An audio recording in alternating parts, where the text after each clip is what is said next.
जोहार जय मूल निवासी। मैं संकेत आप सभी का स्वागत करता हूं। बिहार में कुछ ही महीनों में विधानसभा के चुनाव होने वाले हैं और इसी को लेकर हम लोग बिहार पटना में हैं। बिहार में जितने भी राजनीतिक दल काम करते हैं उन सभी के पास हम जाएंगे। उनका बिहार विधानसभा चुनाव के लेकर क्या कहना है, क्या मुद्दे हैं, पिछले 5 साल में बिहार में कितना विकास हुआ भी है या नहीं, इन तमाम मुद्दों पर हम उनसे बात करेंगे। फिलहाल हम बहुजन मुक्ति पार्टी के प्रदेश कार्यालय में हैं जो पटना में आता है और हमारे साथ बहुजन मुक्ति पार्टी के प्रदेश अध्यक्ष माननीय अमित अंबेडकर साहब है। हम उनसे बात करेंगे बिहार चुनाव के बारे में, क्या उनकी पॉलिसी है, क्या मुद्दे हैं और समूचे बिहार की राजनीति पर। सबसे पहले अंबेडकर जी आपका आपका हमारे चैनल पर स्वागत है। मैं आपसे सवाल पूछना चाहूँगा। एक सीधा सवाल है कि क्या बीएमपी बहुजन मुक्ति पार्टी बिहार विधानसभा का चुनाव लड़ेगी? अगर लड़ेगी तो कितने सीटों पर आप चुनाव लड़ने वाले? सभी साथियों को जय मूल निवासी। और सबसे पहले मैं एमएन टीवी के संचालक को धन्यवाद करता हूं, जिन्होंने अपनी बात को, चुनावी मुद्दा को, चुनाव से संबंधित बात को रखने की अवसर मौका दिया है। आभार। बहुजन मुक्ति पार्टी बिहार में 243 विधानसभा है। हम चुनाव मजबूती तरीके से लड़ेंगे और 243 विधानसभा सीटों पर हम मजबूती तरीके से तैयारी हमारी चल रही है और हमारे कार्यकर्ता ज़ोर शोर से लगे हुए हैं। हर प्रकार के जो प्रचार प्रसार के साधन संसाधन होते हैं, सारे साधन संसाधनों का प्रयोग करते हुए हमारे कार्यकर्ता जुझारू तरीके से डटे हैं और तैयारी कर रहे हैं। फील्ड में हैं, बूथ कमेटी बनाने में लगे हैं, सदस्यता अभियान बनाने में लगे हैं। हमारा काम जारी है, इसमें कोई दो राय नहीं है। यानी आप 243 विधानसभा की जो सीटें हैं उन सभी सीटों पर आप तैयारी कर रहे हैं? सभी सीटों पर बहुजन मुक्ति पार्टी चुनाव लड़ेगी, जिसमें 100 सीटों को जो हमने सरकार बनाने की योजना बनाया है कि हमें सरकार बनानी है बहुजन मुक्ति पार्टी को, तो 100 सीटों को ज़्यादा से ज़्यादा हम लोग उसको ध्यान में रखकर सीटों को बैलेंसिंग करने के तरीके से 100 सीटों का स्पॉट किया है।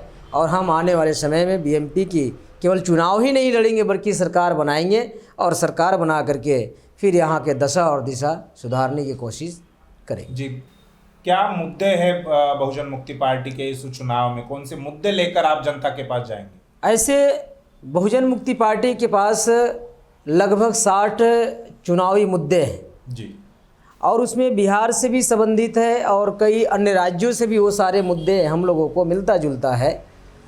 लेकिन कम समय होने की वजह से मैं जो महत्वपूर्ण मुद्दा जो बहुजन मुक्ति पार्टी ने बिहार के चुनावी संदर्भ में और चुनावी माहौल में जो उठाने जा रही है, उन मुद्दों को मैं बारी बारी से बिहार वासियों को बताना चाहता हूं और मैं आपको भी ये मैसेज देना चाहता हूं। सबसे पहला मुद्दा जो है, जिस मुद्दा को कोई राजनीतिक पार्टी जो बिहार में प्रतिस्थापित नेता हैं और जो प्रतिस्थापित पार्टी हैं जिनकी रीजनल लेवल की मान्यता है, उस मुद्दों को एकदम से टच करने की कोशिश नहीं कर रहे हैं, बोलने तक नाम नहीं ले रहे हैं, एकदम ही उस मुद्दों को इग्नोर किए हैं। जैसे पहले नंबर का मुद्दा है ओबीसी को जाति आधारित गिनती करना। ओबीसी को जाति आधारित गिनती होना चाहिए, इसके लिए जो ओबीसी के नेता हैं वो लोग भी बोलने के लिए तैयार नहीं है। शेड्यूल कास्ट का नेता तो छोड़ दिया जाए, जो ओबीसी के नेता है वो भी इस बात को नहीं बोल रहे हैं। बहुजन मुक्ति सत्ता में आते ही सबसे पहले प्रदेश में जाति आधारित गिनती शुरू करेगी और केंद्रीय सरकार को जाति आधारित गिनती करने के लिए हम दबाव डालेंगे, मजबूर करेंगे और उनको भी प्रेशर करेंगे कि ओबीसी के जाति आधारित गिनती राष्ट्रीय लेवल पर हो और उनकी फिर संख्या के अनुपात में केंद्र सरकार को भी दबाव डालेंगे, उनको शासन प्रशासन में हिस्सेदारी के, और हम बीएमपी की सत्ता हमारा राज्य में रहेगा, हम अपने राज्य में भी उसको लागू करेंगे। ये पहला मुद्दा है। दूसरा मुद्दा है सरकारी एवं निजी संस्थानों में बहुजन मुक्ति पार्टी 100% आरक्षण की घोषणा करती है। अभी जो आरक्षण के मुद्दे के ऊपर बीजेपी के लोग, मोहन भागवत, आरएसएस के लोग, उनके चेले चपाटे और इनके एनडीए में समर्थित हमारे समाज के जो नेता हैं वो भी उल्टा पुल्टा बयानबाजी करते रहते हैं। तो हम लोगों ने इन सारे बातों को ध्यान में रखते हुए उनकी बयानबाजी को काउंटर करने के लिए और आरएसएस की जो गलत नीतियां हैं उसको काउंटर करने के लिए हम लोगों ने योजना बनाया। किन्हीं को कम आरक्षण नहीं मिलना चाहिए और किसी को ज़्यादा नहीं मिलना चाहिए। तो अगर 100% आरक्षण लागू किया जाता है तो कि एसी नहीं तो एसटी से लड़ेगा, ओबीसी नहीं तो एमबीसी से लड़ेगा और नहीं जनरल कैटेगरी के लोग एसी एसटी ओबीसी से लड़ेंगे। अगर ब्राह्मणों की संख्या 3.5% है तो क्लास 1 से लेकर क्लास 4 तक के नौकरियों में उनको हम 3.5 देंगे। चाहे केंद्र में हमारी सरकार बने तो केंद्र में भी वही नियम लागू करेंगे, राज्य में सरकार बनेगी राज्य में भी हमारा वही सिद्धांत और वही थ्योरी होगा। 3.5% ब्राह्मणों की संख्या उनको दिया जाएगा सेंट्रल लेवल पर, राज्य लेवल पर उनकी गिनती करेंगे, उनकी जितनी संख्या आएगा संख्या के अनुपात में उनको भी हिस्सेदारी देंगे। क्षत्रियों को 5.5% सेंट्रल लेवल पर है, राज्य लेवल पर उनकी जनगणना करेंगे, उनकी जितनी हिस्सेदारी बनती है उनका हम शासन प्रशासन में उनका हम प्रतिनिधित्व देंगे। उसी प्रकार से वैश्य को देंगे, उसी प्रकार से एसी एसटी ओबीसी तमाम लोगों को देंगे। इसको कहते हैं 100% 100% आरक्षण लागू होगा। किसी को किसी व्यक्ति से झगड़ा करने की जरूरत नहीं पड़ेगी जी। यानी जाति आधारित जनगणना ये पहला मुद्दा है, पहला मुद्दा है। जाति आधारित जनगणना करने के बाद उस संख्या के अनुपात में आप आरक्षण भी लागू करेंगे। हाँ, आरक्षण 100% आरक्षण लागू होगा। क्योंकि इस मुद्दा को कोई भी नहीं उठा रहा है। आप लोगों ने भी मीडिया के क्षेत्र में काम कर रहे हैं, आपको इस मुद्दे के ऊपर कोई बोलते हुए नजर नहीं आ रहे होंगे। केवल बहुजन मुक्ति पार्टी के लोग ही इस मुद्दे के ऊपर हंगामा कर रहे हैं। और मैं केवल ये चुनावी समय में नहीं कर रहा हूँ, बल्कि हमने बहुजन मुक्ति पार्टी का बिहार प्रदेश में लगभग 4 परिवर्तन यात्राएं निकाले हैं। चारों परिवर्तन यात्रा का ये हमारा सबसे पहले नंबर का मुद्दा रहा है और इसको हमने प्राथमिकता दे करके हमने पूरे जन जागरण करने की काम किया है जी। इसके अलावा और उसके बाद है तीसरे नंबर का मुद्दा है जो एसी एसटी ओबीसी के ऊपर जबरदस्ती से सुप्रीम कोर्ट के द्वारा और वर्तमान सरकार के द्वारा भी जो थोपा गया क्रीमी लेयर है, उस क्रीमी लेयर को हम असंवैधानिक तरीके से जो थोपा गया उसको हटाएंगे, राज्य में भी हटाएंगे और केंद्र सरकार को केंद्र में हटाने के लिए उसके लिए दबाव बनाएंगे। और सत्ता आया केंद्र में और राज्य में तो आएगा ही आएगा, तो उसमें हम संशोधन करेंगे और पुनः पहले की तरह जो आरक्षण व्यवस्था है उसको हम लागू करेंगे क्रीमी लेयर को हटा करके। उसके बाद चौथे नंबर का मुद्दा है भूमि आयोग का गठन करेंगे। आज तक कोई भी नेता भूमि आयोग के ऊपर बोलने के लिए तैयार नहीं है। किसान परेशान है, किसी के पास इतने ज़मीन पड़े हुए हैं कि उनको संरक्षण करने वाला कोई नहीं है, देखरेख करने वाला कोई नहीं है और किसी के पास इस देश में ऐसी हालात है कि उनके पास 1 डिसमिल ज़मीन भी रहने के लिए नहीं है, घर बनाने के लिए नहीं है। तो बहुजन मुक्ति पार्टी ने तय किया कि हम सत्ता में आते ही सबसे पहला नंबर में हम भूमि आयोग का गठन करेंगे। और ये केवल बहुजन मुक्ति पार्टी ऐसा नहीं सोचती है, बल्कि बाबा साहब अम्बेडकर ने इसका एक कंसेप्ट नेहरू जी के मंत्रिमंडल में दिया था। उस समय 14 जुलाई 1947 को नेहरू जी के साथ में बाबा साहब इस बात को शेयर किया था कि भूमि आयोग की गठन होना चाहिए, लेकिन उन्होंने इस बात को इग्नोर किया। इग्नोर ही नहीं किया बल्कि 22 जुलाई 1947 को इसको रद्द करने की भी घोषणा किया, रद्द कर दिया गया और इसको टोकरी में डाल दिया, डस्टबिन में डाल दिया। इस प्रस्ताव को अमल में ही नहीं लाया। फिर बाबा साहब जब राज्यसभा में गए तो फिर इस बात को दोबारा 6 सितंबर 1954 को फिर इस बात को उठाया कि भूमि आयोग गठन होना चाहिए। जिसके पास ज़्यादा भूमि है उनका वर्गीकरण करके जो भूमिहीन लोग हैं उनको भूमिहीन लोगों को भूमि दिया जाए, चाहे एग्रीकल्चर के लिए चाहे उनको घर बनाने के लिए। फिर भी इस बात को साथियों उस समय से इग्नोर किया जा रहा है। इग्नोर करते करते आज तक इसके ऊपर अमल नहीं किया गया है, न ही केंद्र में अमल की जा रही है, न ही राज्य सरकार अमल कर रही है। बहुजन मुक्ति पार्टी सत्ता में आते ही भूमि आयोग के गठन करेगी और भूमि का वर्गीकरण करेगा। जो भूमिहीन लोग हैं उनको हम भूमि वितरण कर देंगे और जिनके पास भूमि है उसके लिए एक भूमि का सीलिंग एक्ट बनाएंगे। कौन व्यक्ति कितना भूमि रखेगा इसके लिए भी हम बंदोबस्त करेंगे। ये भी बहुजन मुक्ति पार्टी का एक अतिरिक्त जो भूमि होगी उसको जब्त किया जाएगा और जो भूमिहीन लोग हैं हाँ उनमें वो बांटा जाएगा। हाँ हाँ, ये किया जाएगा। उसके बाद कृषि आधारित उद्योग, जैसे बिहार एक ऐसा राज्य है यहाँ पर किसी प्रकार के साधन संसाधनों की कमी नहीं है। यहाँ लैंड रिसोर्स है, यहाँ वाटर रिसोर्स है, यहाँ ह्यूमन रिसोर्स है, यहाँ एग्रीकल्चर पर आधारित हम कई प्रकार के मिनी उद्योग धंधे, कुटीर उद्योग धंधे और बृहद पैमाने पर उद्योग धंधे शुरू कर सकते हैं। लेकिन आज तक जितने भी सरकार बने 1947 से और उसके बाद संविधान लागू होने के बाद से भी आज तक इसके ऊपर बिहार के कोई भी सरकार और कोई भी मुख्यमंत्री ने सोचने की कोशिश नहीं किया। तो बहुजन मुक्ति पार्टी ने इसके ऊपर बहुत गंभीरता से इसके ऊपर चिंतन मनन किया है कि जो कृषि आधारित उद्योग हम डेवलप कर सकते हैं और हम डेवलप करेंगे, उसमें पहली प्राथमिकता जो SC ST OBC के जो किसान हैं उनको हम देंगे, माइनॉरिटी के जो किसान हैं उनको देंगे और कृषि आधारित उद्योग धंधा डेवलप करके जो दूसरे राज्यों में पलायन हो रहा है वो पलायन भी रुकेगा और बिहार एक उन्नति के राह पर आगे जाएगी। ये भी हमारी योजना है। उसके बाद समान शिक्षा लागू किया जाएगा, चाहे राष्ट्रपति का बेटा हो या वार्ड सदस्य का बेटा हो, चाहे मुख्यमंत्री का बेटा हो, चाहे प्रधानमंत्री का बेटा हो, चाहे चपरासी का बेटा हो, चाहे कलेक्टर का बेटा हो, सबके लिए एक समान शिक्षा नीति लागू किया जाएगा। अगर चपरासी का बेटा सरकारी स्कूल में पढ़ता है तो कलेक्टर का बेटा को भी सरकारी स्कूल में पढ़ना होगा। इसको समान शिक्षा नीति कहते हैं। समान शिक्षा नीति जब लागू होगी, और इतना ही नहीं, हम एक अलग प्रकार से एक कानून बनाएंगे कि अगर जो गार्जियन अपने बच्चों को सरकारी स्कूल में नहीं एजुकेशन देगा, उनको नहीं तो गवर्नमेंट जॉब में और नहीं तो निजी जॉब में, प्राइवेट जॉब में हम उनको नौकरी ही नहीं देंगे, उनको नौकरी से, रोजगार से वंचित कर दिया जाएगा। ये समान शिक्षा के अंतर्गत ये भी बात आ सकता है और इसके ऊपर हम लोग पूरे सख्ती से अमल करने की कोशिश। एक तरफ शिक्षा का, एक समान शिक्षा का एक बात हो गई, दूसरी तरफ उस शिक्षा की जो क्वालिटी है जी, उसको भी सुधारा जाएगा या जैसे अभी चल रहा है वैसे ही होता रहेगा? हाँ, शिक्षा की क्वालिटी सुधारी जाएगी। सिलेबस एक ही होगा।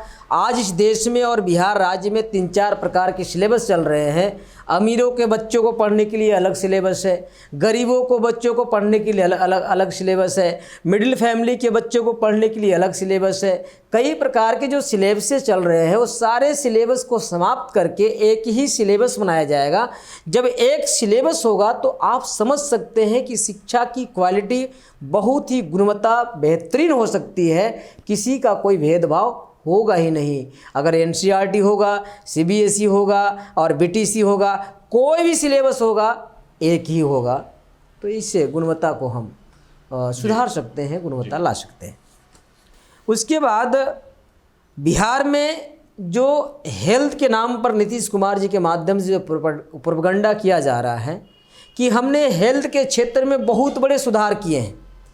एक सुधारें हमें नज़र आती है कि बड़े बड़े बिल्डिंगें बनी है, लेकिन बिल्डिंगों के अंदर जब हम जाते हैं, और हम ही नहीं जाते हैं बल्कि कोई भी आम व्यक्ति भी जाता है, तो बिल्डिंगें तो बहुत, इंफ्रास्ट्रक्चर बहुत अच्छी नज़र आती है, चकाचक नज़र आता है, पेंटिंग डेंटिंग से बहुत ही अच्छा नज़र आता है। लेकिन अंदर घुसने के बाद वहाँ बेड नहीं है, बेड है तो बिछावन नहीं है, बेड बिछावन है तो वहाँ स्टाफ नहीं है, अगर स्टाफ आपको नर्स उपलब्ध है तो वहाँ डॉक्टर उपलब्ध नहीं है।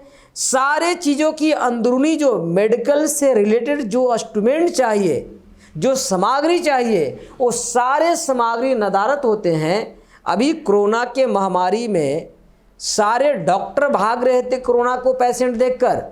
ये मैं नहीं बोल रहा हूँ, सारे खबरों में चल रहे थे, टीवी पर चल रहे थे, पेपर में छप के आ रही थी।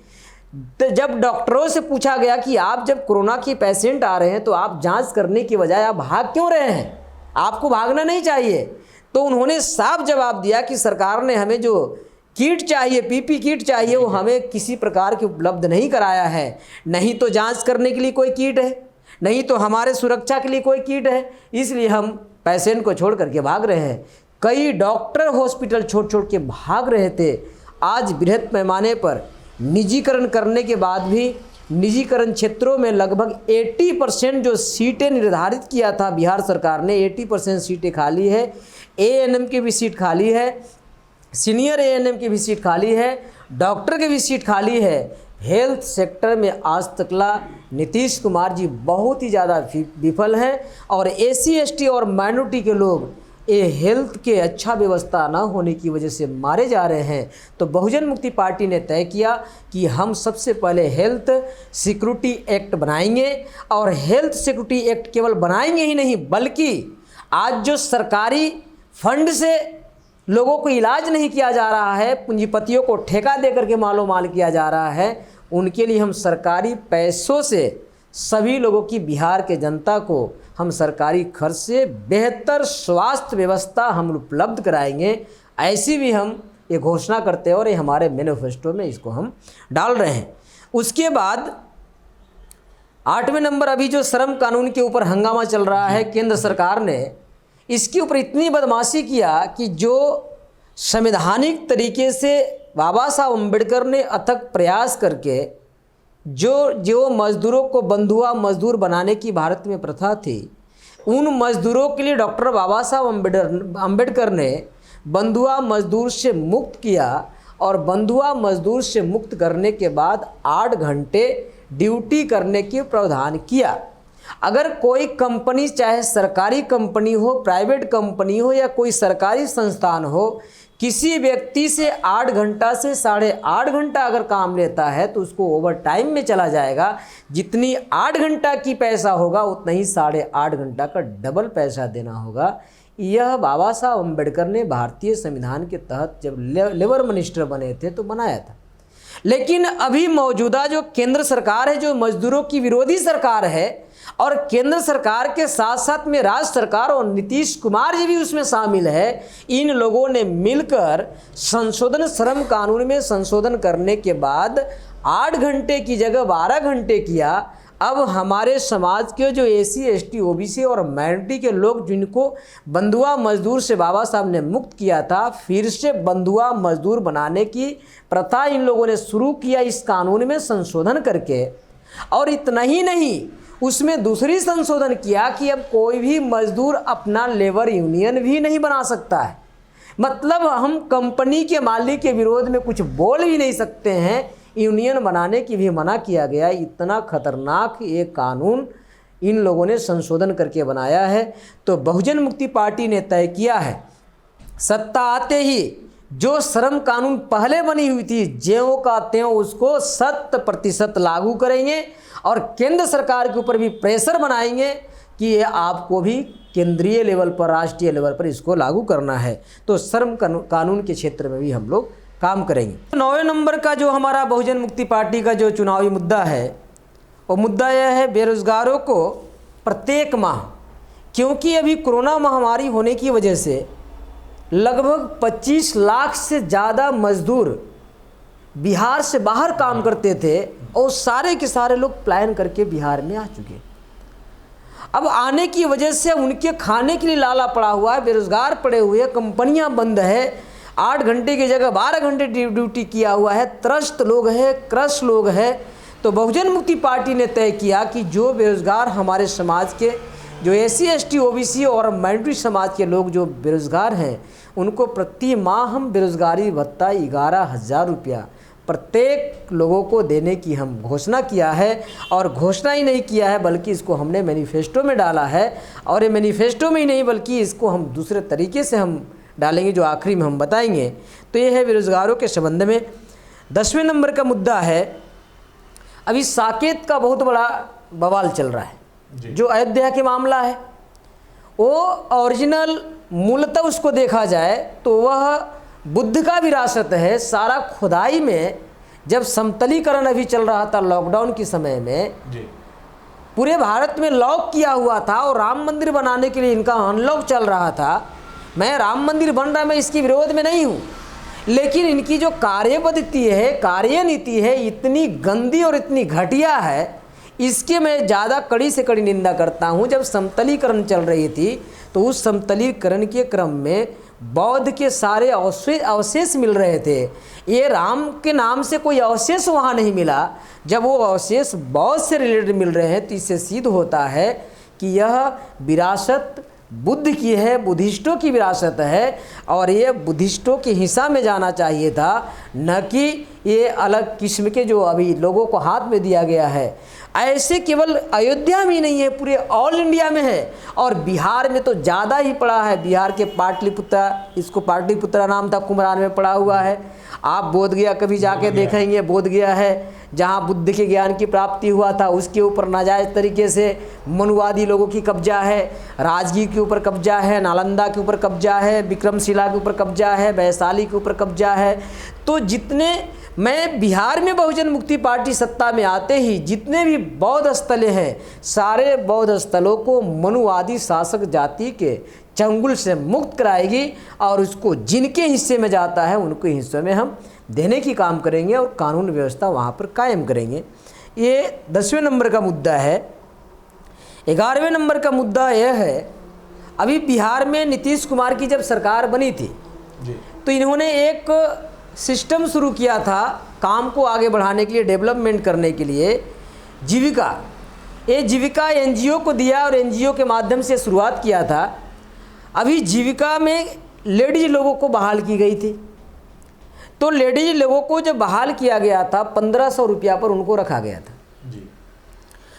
तो उस समय जिस समय बहाल किया गया तो उनको कहा गया आप जाके काम कीजिए, समूह बनाइए, उससे अर्निंग होगा, उससे हम आपको पैसा देंगे। इन लोगों ने मुख्यतः सरकार के ही काम कर रहे हैं और सरकार के काम करने के बावजूद भी जिनको मानदेय 1500 रुपया तय किए थे नीतीश कुमार जी ने, आज वो जीविका दीदी को 1500 रुपये नहीं मिल रहा है, काम करवाया जा रहा है।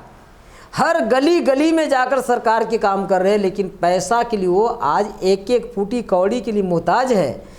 कुछ जीविका दीदी लोगों ने हमारे पास भी फरियाद लेकर आए थे कि ये नीतीश कुमार की सरकार ने हम लोगों के साथ में अन्याय कर रहे हैं, न्याय नहीं कर रहे। तो हम लोगों ने उनको कहा ये आपकी मुद्दा है, इस मुद्दा को हम लोग एक ही काम कर सकते हैं कि हम अपना मैनिफेस्टो में डाल सकते हैं और मैनिफेस्टो में डाल करके हम नीतीश कुमार जी के पास भी पहुंचा सकते हैं कि उनको मानदेय जो आपने तय किया है वो दिया जाए। और इसके लिए अगर नहीं माना तो हम पूरे बिहार प्रदेश में भी आंदोलन इस मुद्दे के ऊपर हम करेंगे, मैनिफेस्टो में डालने के साथ साथ में हम आंदोलन भी करेंगे। इस प्रकार से मुख्य रूप से मुद्दे हैं और ऐसे कई मुद्दे हैं। सारे मुद्दों को अभी समय अभाव में नहीं रखा जा सकता है। ऐसे लगभग 60 मुद्दे हैं और इस मुद्दे की एक बहुत बड़ी विशेषता यह है कि आज के तारीख में कोई भी पार्टी, एक भी पार्टी देश में नहीं है और बिहार में भी एक भी पार्टी नहीं है कि जो अपने चुनावी मुद्दा को 100 रुपये के स्टाम्प पेपर पर लिख के दे। ऐसी एक भी पार्टी हम लोगों को सामने तो आज तकला नहीं दिखाई दिया और आप लोग भी प्रेस में काम कर रहे हैं, आप लोगों को भी नज़र नहीं आया होगा। एकमात्र बहुजन मुक्ति पार्टी है जो मैं बोल रहा हूँ। वो जनता को कैसे विश्वास हो, हमारे समाज के लोगों को कैसे विश्वास हो, बिहार वासियों को कैसे विश्वास हो, उसके लिए हम लोगों ने 100 रुपया के स्टाम्प पेपर पर लिख के दिया कि अगर हमारी सत्ता आती है, हमारे एमएलए चुनकर आते हैं और जो हमने घोषणा किया है अगर नहीं किया तो आप इसको लेकर के आपको जहां जाना है लीगल सहायता लेकर आप हमारे ऊपर कार्रवाई कर सकते हैं। तो हम डंके के चोट पर, केवल मुंहों से नहीं बोल रहे हैं, डंके के चोट पर स्टाम्प पेपर पर लिखकर साइन कर ये दे रहे कि हम जनता के साथ में जो घोषणा किया वो मैं वो करूँगा। नीतीश कुमार जी ने पिछले चुनाव में 7 निश्चय घोषणा किया था, वो 7 निश्चय में आज तकला अभी तक एक भी निश्चय पूरे तरीके से पूरे। नीतीश कुमार के जो 5 साल का कार्यकाल रहा उस पर हम बात करेंगे, लेकिन मेरा अगला सवाल आपसे ये है कि कोरोना महामारी से पूरा देश और दुनिया जूझ रही है और कई सारे जो काम है वो सरकार ने पोस्टपोन किए हैं, जैसे बच्चों की एग्ज़ाम हो तो वो पोस्टपोन किया है।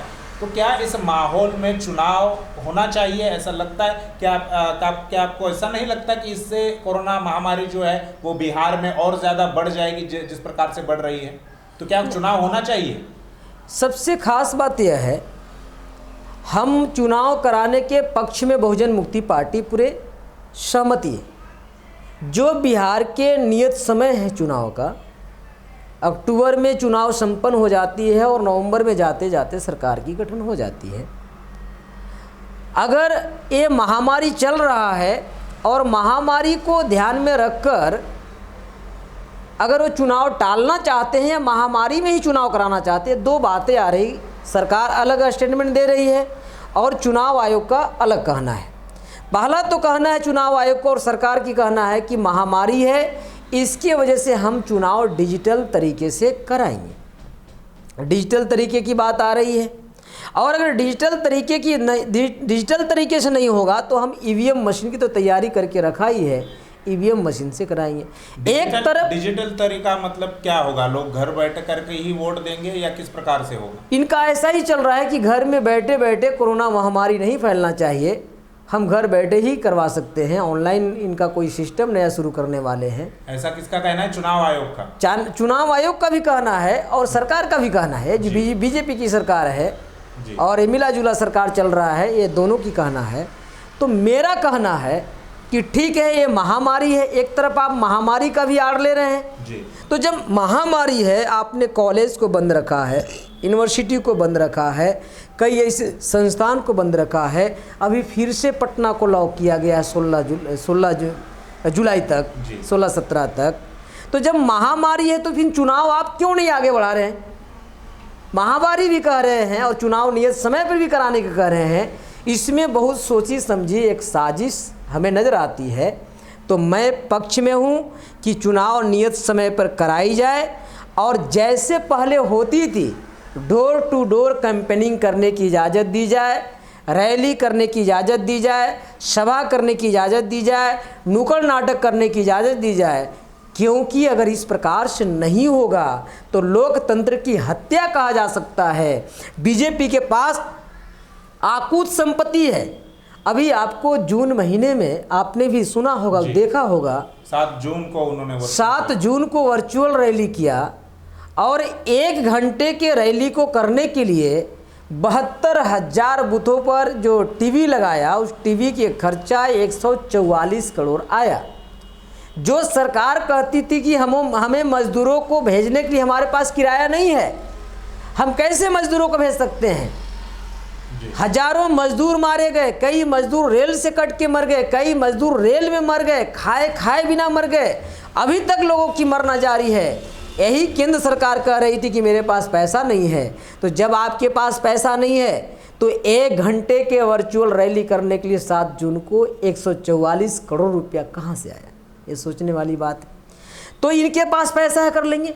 अन्य जो पार्टी बीजेपी के जो विरोधी दल हैं, अब इनके पास इतना संसाधन नहीं है तो ये वर्चुअल रैली कर नहीं सकते हैं। तो ये चुनाव एक तरफा हो जाएगी और एक तरफा चुनाव में लोकतंत्र को हत्या करके चुनाव जीतना चाहते हैं और चुनाव करवाना चाहते हैं। ये बहुत ही गलत इनकी नीति है और गलत सोच है। यानी एक कोरोना महामारी की आड़ में, लॉकडाउन की आड़ में वे लोग जनता के साथ कोई बात नहीं करना चाहते या जनता के बीच में नहीं जाना चाहते। उनको डर लग रहा है कि जनता उनके विरोध में ना चली जाए। एकदम एक फैक्ट, आपका जो आकलन है एकदम सही है, फैक्ट है, यही रियलिटी है। क्योंकि बीजेपी की जो दूसरी बार सरकार चल रही है, लगभग 6 साल पूरा हो गया है। ये 6 साल में जो कारनामा इन लोगों ने दिखाया है और बिहार में जो नीतीश कुमार जी की सरकार के साथ में दोनों की गठबंधन की सरकार चल रही है, तो केंद्र से लेकर राज्य तक नीतीश कुमार के नीतियों से और बीजेपी के नीतियों से लोग इतना त्रस्त हो चुका है कि जनता जो है इंतजार कर रही है कि ये नेता कब हमारे यहाँ है स्वागत करने के लिए। और स्वागत फूल माला से नहीं करने वाले हैं, दूसरे तरीके से स्वागत करने के लिए इन लोग तैयार हैं। तो बीजेपी को लगता है कि अगर ऐसी परिस्थिति में हम लोग मैदान में जाते हैं, डोर टू डोर कैंपेनिंग करते हैं, रैली करते हैं, तो जनता हमें ऊपर पथराव कर सकती है, पत्थरे फेंक सकती है, कान कपार फोड़ तोड़ सकती है। क्योंकि जो जनता में आक्रोश है, गुस्सा है, वो गुस्सा अभी तक भी शांत नहीं हुआ है। 3 किलो चावल देने से और 5 केजी चावल देने से मजदूरों को, बिहार वासियों को गुस्सा शांत होने वाला नहीं है। ये जो गुस्सा आप बता रहे हैं वो नीतीश कुमार की पॉलिसी की वजह से है या लालू जी को जेल में डाल दिया है, ये भी एक कारण है इसके पीछे? नहीं, सबसे मेन कारण तो है नीतीश कुमार के जो अभी अभी कोरोना महामारी में जो उनकी रवैया रही है जनता के प्रति, इससे ज़्यादा गुस्सा है। लालू जी के प्रति जनता को कोई गुस्सा नहीं है, क्योंकि ये बार बार नीतीश कुमार जी लालू जी के जंगल राज की हवाला देते रहते हैं, जंगल राज। मैं तो ये आकलन करके बताना चाहता हूँ, और मुझे जहाँ तक अनुभव हुआ है कि ये जंगल राज जो है ये महाजंगल राज कायम करके रखा हुआ है, उससे भी ज़्यादा खतरनाक है। तो जितना लालू जी के सरकार में बिहार की जनता त्रस्त नहीं था, उतना उससे कई गुना ज़्यादा नीतीश जी के सरकार में है। तो ये वर्चुअल रैली अन्य पार्टियों के लिए संभव नहीं है, एक तरफा चुनाव ले जाकर के कराना चाहते हैं। तो मैं कहना चाहता हूं सरकार से दो बात, एक तो नियत समय पर चुनाव कराया जाए, और अगर महामारी है तो आप इस चुनाव को आगे बढ़ा दें, और बढ़ाने के बाद जो चुनावी पहले जैसे चुनावी माहौल में प्रचार प्रसार के तरीके थे वो सारे प्रचार प्रसार लागू किया जाए। और अगर आप यही समय में कराना चाहते हैं तो सारे अनुमति दिया जाए। आपको सारा काम करने के लिए है, आपको मध्य प्रदेश में सरकार गिराकर सरकार बनाने की अनुमति है, आपको राम मंदिर बनवाने की अनुमति है, सुप्रीम कोर्ट ने हवाला दे करके वो जगन्नाथपुरी का वो रथ यात्रा निकालने की, सारा काम करने के लिए सब है। और बिहार की चुनाव के लिए क्या ये नहीं किया जा सकता? चुनाव प्रचार प्रसार मान लीजिए कि चुनाव आयोग आप जो बोल रहे हो उसके लिए राजी नहीं हुए, इसी परिस्थिति में लॉकडाउन में ही उन्होंने अगर चुनाव की घोषणा तो की है, चुनाव तो होगा ही, और चुनाव को आगे नहीं धकेला, और जैसा आप बोल रहे हैं कि डोर टू डोर और प्रचार रैली करने की अनुमति अगर चुनाव आयोग ने नहीं दी, तो फिर आप अपनी बातों को जनता तक कैसे पहुंचाएंगे? हाँ, हम लोग जनता तक पहुंचाने के लिए अभी जो वर्तमान समय की जो कंडीशन और सिचुएशन है, अभी एक सोशल मीडिया एक बहुत बड़ा मीडिया बन चुकी है, और सोशल मीडिया से मिनटों की बात सेकंडों में कैसे पहुंचाया जा सकता है, ये सोशल मीडिया के माध्यम से हो रही है। और इसके लिए तो आप लोग बहुत ही ज़्यादा जानकार हैं इसके बारे में। तो हम लोगों ने तय किया है कि हमारी जो आवाज़ है, हमारे जो घोषणा पत्र है और हम जो करना चाहते हैं, हम जनता तक सोशल मीडिया के माध्यम से पहुंचाएं। और सोशल मीडिया से भी सबसे बड़ी जो हमारे वोकल मीडिया है, क्योंकि हमारे कार्यकर्ता प्रत्येक विधानसभा में है, प्रत्येक गांव में है, और लगभग बिहार में 8,741 ग्राम पंचायत हैं, लगभग सारे ग्राम पंचायत में हमारे कार्यकर्ता हैं। और अभी तो हमारा बूथ लेवल की तैयारियां चल रही है, बूथ लेवल तक कार्यकर्ता हैं। तो हम व्हाट्सएप के जरिए, फेसबुक के जरिए, ट्विटर के जरिए, इंस्टाग्राम के जरिए, जो भी टेक्निकल अभी सारे ऐप्स आ गए हैं इलेक्ट्रॉनिक, उसके तहत हम केवल अपने कार्यकर्ताओं तक पहुंचाएंगे। और हमारे कार्यकर्ता ही मुंह से इतने प्रचार प्रसार कर देंगे कि सारे वर्चुअल रैली और ये सारा फेल हो जाएगा। हम उनके वर्चुअल रैली को हम बहुत ज़्यादा सफल होने देने वाले नहीं हैं, और हमारे कार्यकर्ता इसके लिए जी जान से लगे हुए। हम भरपूर तरीके से सोशल मीडिया का प्रयोग करेंगे जनता तक अपनी आवाज़ को पहुंचाने के लिए। और आपने नीतीश कुमार का जिक्र किया, उनके कार्यकाल का जिक्र किया, जंगल राज बढ़ गया है या जंगल राज स्थापित हो गया है, इस प्रकार का आपने क्या कमी रह गई या क्या कुछ नीतियां रही जिसकी वजह से ये सब हुआ है? सबसे पहले तो मैं आपको बताना चाहता हूँ इस मुद्दे के ऊपर, जैसे 15 साल नीतीश कुमार जी का पूरा हो गया जी, इन्हीं के जैसे 15 साल आरजेडी की सरकार रही थी, तो उस आरजेडी को ये सरकार, मौजूदा सरकार ने जंगल राज की हवाला दिया और कहा कि लालू जी के सरकार में जंगल राज कायम हो गई थी और यहाँ पर कानून व्यवस्था ध्वस्त कर दिया गया था, चौपट कर दिया गया था।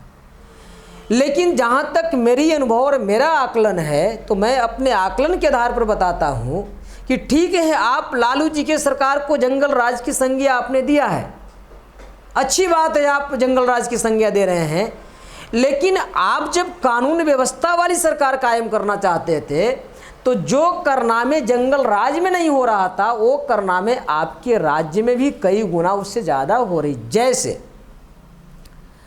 इनके राज्य में नहीं तो किसान सुरक्षित है, नहीं छात्र छात्राएं नौजवान सुरक्षित है, नहीं महिलाएं सुरक्षित है, नहीं नौकरी करने वाले सुरक्षित हैं, नहीं मजदूर सुरक्षित है।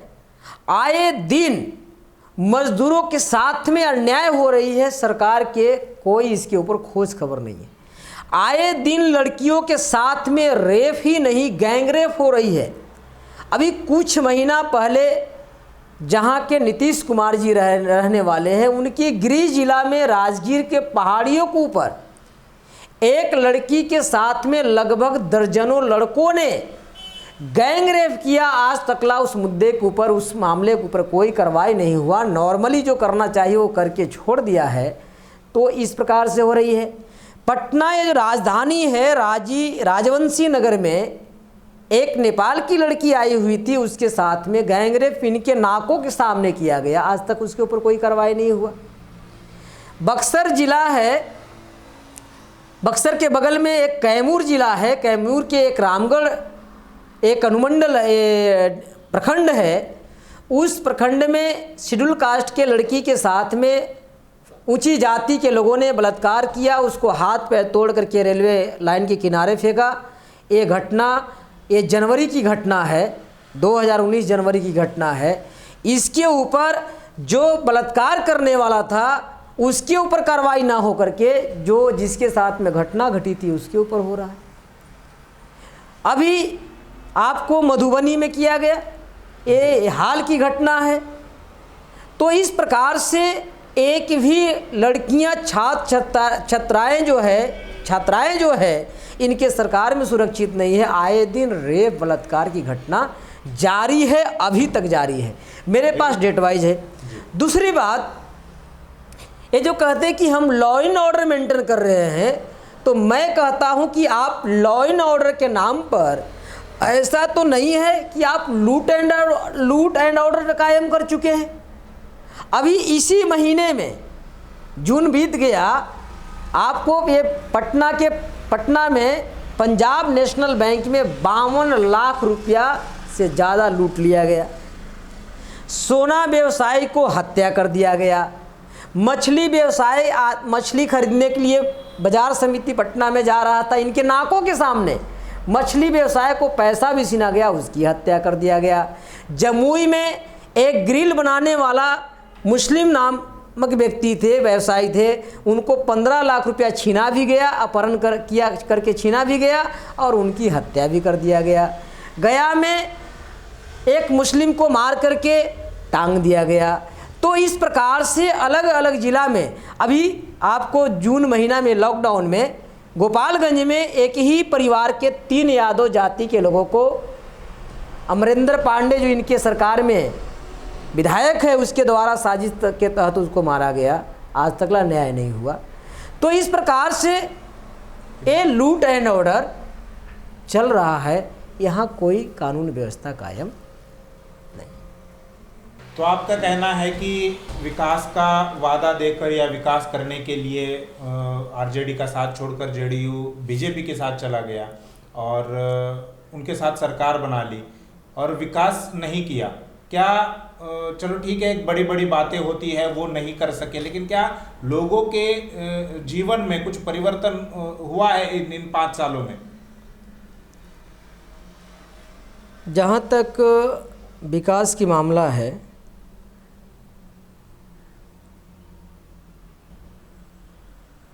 नीतीश कुमार जी के माध्यम से 7 निश्चय की बात कही गई थी। आज तक वो 7 निश्चय पूरा नहीं हुआ। जो विकास की हवाला दे करके बीजेपी के साथ में गठबंधन किया, जब बीजेपी की सरकार में इनका दूसरी बार जब सरकार बनी थी तो उसमें विशेष राज्य की दर्जा की आवाज़ उठाया था। उस समय कांग्रेस की सरकार केंद्र में थी। तो जब कांग्रेस की सरकार थी तो बिहार को विशेष राज्य की दर्जा मांग रहे थे और उसमें बीजेपी इनके साथ में था। अब बीजेपी इनके साथ में राज्य में भी है और केंद्र में भी बैठा हुआ। अब इनकी विकास के विशेष राज्य की दर्जा वाला मामला जो था गायब कर दिया। अब विशेष राज्य की दर्जा मांग नहीं कर रहा है। तो जनता को गुमराह करके नीतीश कुमार ने धोखा देकर, धोखेबाजी कर 15 साल राज किया और भी कुछ नहीं किया। विकास के नाम पर एकदम ही यहाँ जीरो है। केवल एक ही नाम विकास हुआ है, क्या बना है? पटना के सड़कें महीनों महीनों बनते रहते हैं, कुछ गांव के भी सड़कें बने हैं, ओवरब्रिज बन गया है, फ्लाईओवर बन गया है, पुल बन गया है। तो यह बन तो गया है, लेकिन आम जो जनता है उनकी दैनिक स्थिति में कोई सुधार आज तक हम लोगों को नहीं दिखा रहा, नहीं दिखाई दे रही है और नहीं वो दिखा पा रहे हैं। पुल बनाते हैं, रोड बनाते हैं, सड़कें बनाते हैं और बनाते यहाँ पर हैं, मटेरियल यहाँ का होता है, बनाते यहाँ के लोग हैं, लेकिन अगर उस ओवरब्रिज के ऊपर, पुल के ऊपर अगर एक लाइट की बारी आती है तो उनको बिहार में और देश में नहीं मिलता है, चाइना से लेकर आते हैं, उसके ऊपर लाइट लगाते हैं, उसको चकाचक करवाते हैं, लोग देखता है तो लगता है विकास हो गया। लेकिन साथियों ये विकास नहीं है। और इनको जो विकास पुरुष की दर्जा नाम दिया गया है, इनको अवार्ड भी दिया गया है विकास पुरुष का, ये विकास पुरुष नहीं है, विनाश पुरुष है। आज तकला यह अपने कार्यकाल में किसी प्रकार की कोई विकास नहीं है। अभी इनका एक 7 निश्चय योजना चल रहा है, जल नल और हरियाली का जी। जल नल हरियाली का चल रहा है। इसमें इतनी लूट हुई है कि नल लगाते लगाते ही नल और पाइप खराब हो जा रही है। मतलब 1 महीना भी नहीं चल रहा है, नीचे से लेकर के ऊपर तक लूट चल रहा है। तो जल नल और हरियाली, आप जल देना चाहते हैं, नल देना चाहते हैं, हरियाली देना चाहते हैं, तो एक बार मैंने इनको भी पूछा था और जनता को भी बताया था और आज भी मैं बता रहा हूँ, एनआरसी के मुद्दा के ऊपर ये चुप्पी साधे हुए थे, एनपीआर के मुद्दा पर चुप्पी साधे हुए थे और एनपीआर सीए के मुद्दा पर भी ये चुप्पी साधे हुए थे। तो अगर एनआरसी लागू हो जाता है, एनपीआर हो जाता है, बिहार की जनता अगर नागरिकता से वंचित हो जाते हैं, तो जब नागरिकता हमारी रहेगी ही नहीं तो नीतीश कुमार जी के जल नल और हरियाली किस काम की रहेगी। तो हमारी नागरिकता को बनाए रखने के लिए नीतीश कुमार जी ने कुछ भी नहीं किया और उस समय में ये केवल जल नल के मामला चलाते रहे। वो भी जल नल के मामला पूरा नहीं है, केवल उसमें घोटालेबाजी चल रहा है, भ्रष्टाचार चल रही है और इनके कार्यकाल में सृजन घोटाला हुआ। आज बीजेपी के साथ में है, इसलिए सृजन घोटाले के ऊपर पर्दा पड़ा हुआ, जो चारा चोर लालू जी को कहते हैं लोग। और आपके कार्यकाल में जब घोटाला हुआ उसके ऊपर पर्दा डाल के क्यों रखा हुआ है? इसलिए रखा हुआ है कि बीजेपी के साथ में इनकी अभी गठबंधन में सरकार है, इसलिए उसके ऊपर पर्दा है। बहुजन मुक्ति पार्टी की सत्ता आते ही ये सारे घोटालेबाजों को हम पर्दाफाश करेंगे और जनता के सामने बताएंगे कि कौन असली घोटालेबाज है और कौन नकली घोटालेबाज है। तो विकास के नाम पर बिहार में कुछ नहीं हुआ है, एक केवल लूट मचा हुआ है। और जितने भी ठेकेदारी प्रथा है उसमें SC ST OBC के लोगों को जो प्रतिनिधित्व चाहिए था, नीतीश कुमार जी ने कहा था कि हम देंगे प्रतिनिधित्व, हम ठेकेदारी OBC के लोगों को संख्या के अनुपात में देंगे, SC ST को भी देंगे, माइनॉरिटी को भी देंगे, लेकिन आज तक ला नहीं दिया। सारे ऊंची जाति के लोग ठेकेदार हैं। पुल बनता है ऊंची जाति के लोगों को फ़ायदा है, फ्लाईओवर बनता है ऊंची जाति के लोगों को फ़ायदा है, सड़क बनते हैं ऊंची जाति के लोगों को फ़ायदा है। और अगर आप विकास ही करना चाहते हैं, अभी बाढ़ आ गया, बाढ़ शुरू है, आप नॉर्थ बिहार में जाएंगे, आप किशनगंज जाए, आप पूर्णिया जाए, आप सहरसा जाए, आप सीतामढ़ी जाए, आप अररिया जाए, आप सुपौल जाए, इस सारे जिला में प्रत्येक वर्ष बाढ़ से जान माल की खतरा होती है। किसानों की फसल गायब हो जाती है, उनके माल मवेशी घर द्वार बह जाते हैं। इनके लिए वाटर रिसोर्स बिहार में पड़ा हुआ है। अगर ये मैनेजमेंट इनके पास होता है, कहते कि हम बहुत बड़ा मैनेजमेंट के गुरु हैं, इंजीनियर हैं, अगर ये चाहते तो वाटर रिसोर्स जो हमारे पास है उसके लिए प्लान बना करके हम उसको कंज्यूम करते, उसको संग्रह करते, उससे बिजली उत्पादन भी करते। और साउथ बिहार के कई ऐसे ज़िला है, जैसे जमुई है, गया है, नवादा है, ऐसे बांका है, ऐसे कई ज़िला है जो किसान पानी के लिए तरसता है। एक तरफ डूब के मर रहा है और दूसरे तरफ इसी बरसात की मौसम में पानी के लिए तरस रहा है, वहाँ पानी नहीं है। तो अगर नीतीश कुमार जी विकास चाहते और विकास करना चाहते और विकास की इनके पास प्लान होता तो वहाँ से पानी को नहर निकाल कर, कैनाल निकाल कर जिन जिला में सुखाड़ पड़ी हुई है वहाँ तक पानी पहुँचाते, तो वाटर रिसोर्स का भी इनके पड़ा हुआ है, लेकिन विकास नहीं कर पा रहे हैं। हमारे यहाँ अगर उद्योग लगाते, मजदूरों की काम देते, दूसरे राज्य में पलायन नहीं करते, मारे नहीं जाते, तो ये सारा के सारा विकास के नाम पर केवल खोखलापन है, केवल इनकी भाषणबाजी है, व्यवहार में जीरो है। बहुजन मुक्ति पार्टी सत्ता में आएगी तो सारे चीज़ों के ऊपर हम अमल करेंगे, और ऐसा हम लोगों को जी शुक्रिया अम्बेडकर जी, हमें आपने इतना समय दिया और जो तमाम आप मुद्दे हैं उसके बारे में विस्तार से हमें जानकारी दी। तो ये थे बहुजन मुक्ति पार्टी के प्रदेश अध्यक्ष अमित अम्बेडकर जी, जिन्होंने हमें समय दिया है और तमाम बातें, और जो भी बातें उन्होंने कही है उन्होंने वो स्टैम्प पेपर पर लिख कर दिया है। अगर वो सत्ता में आते हैं और इन बातों से मुकर जाते हैं, उन बातों को अगर लागू नहीं करते, उस पर इम्प्लीमेंट नहीं करते, तो कोई भी व्यक्ति बहुजन मुक्ति पार्टी को और इनको, खासकर आपकी जिम्मेदारी है, तो इनको कोर्ट में घसीट सकती है। तो इतने कॉन्फिडेंस से उन्होंने ये अपने मुद्दे आपके सामने रखे हैं। इन तमाम मुद्दों पर, इन तमाम बातों पर आपकी क्या राय है, ये हमें कमेंट सेक्शन में ज़रूर बताइए। और हम पटना यानी हम बिहार में हैं, बिहार की चुनावी माहौल को हम लोग कवर करेंगे, अलग अलग राजनीतिक दलों के पास भी जाएंगे और वो भी बातें हम आपको बताएंगे, उनकी तरफ से जो बातें हैं वो भी आपके सामने लाने का प्रयास करेंगे। शुक्रिया।